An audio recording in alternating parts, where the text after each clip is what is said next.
So urban density in Vancouver has been thought of pretty cohesively, but there's one piece that's missing in Vancouver, and that is, how do we think of our supposed industrial lands? And around that, we need to think about, are they employment producing lands? Is that really the nature of them?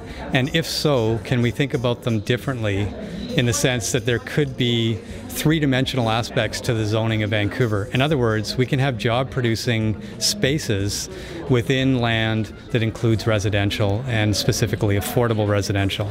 So if we think about it three-dimensionally, there's a whole other layer of thinking about density in Vancouver that's much more than residential.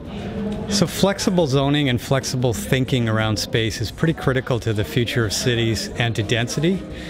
There needs to be an ability to think of spaces as not being one thing.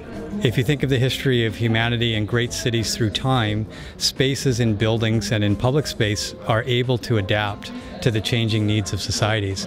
And too often, especially in Vancouver, we don't think about that in a way that is actually meaningful.